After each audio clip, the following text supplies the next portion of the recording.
NewDLHE will offer the most complete and highly trusted data source on the experience of graduates in the UK, and it will be a benchmark worldwide.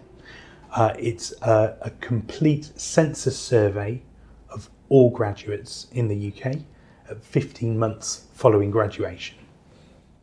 It's going to be delivered through a central mechanism, but one which higher education providers have a great deal of input into to ensure that we're asking the right questions in the right way, and that we continue to focus on the things that matter to graduates and the institutions that support them. There are going to be 4 census periods a year to build up a full annual picture of the data, and there will be new questions in the DLHE. We're going to be hearing the graduate voice for the first time in a graduate survey. We're going to understand more about the graduate's own experience following graduation, as well as being able to understand details like the company they're working for or the kind of job that they've secured.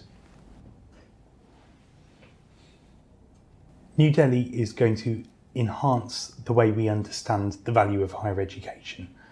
We're still going to be asking questions of graduates, but rather than focusing simply on factual information about the activities that they're undertaking, principally the job that they're doing, we're going to expand that focus out.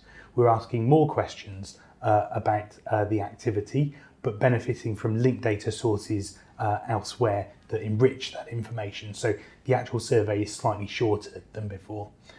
The questions that we're asking also incorporate a new focus on the graduate's own voice. So we have new measures of graduate outcomes that are focused on the way that a graduate is utilising what they learned during university in what they're doing now.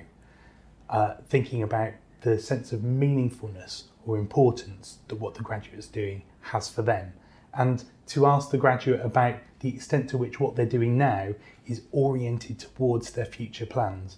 These are really important factors in our understanding of what the graduate experience is, and for the first time we're going to have a national data source that's going to shine a light on the graduate experience. The first thing to say about the 15-month point is there's no perfect point at which to hear the story of what happens to a graduate after university. We all live long and complex, or at least hopefully long and complex lives, and 15 months is a point. The crucial thing in moving from 6 months to 15 months is that the structure of the graduate labour market has changed.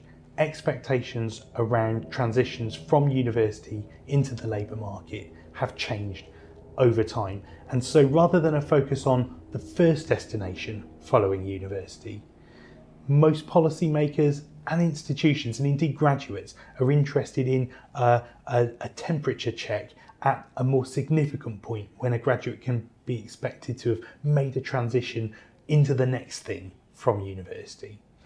Now, 15 months is a really good point at which to say a graduate has had longer than a year to transition to something beyond university. It's close enough to the point when the study's been undertaken that contact details are still available, so we're able to predict a pretty high response rate to the survey.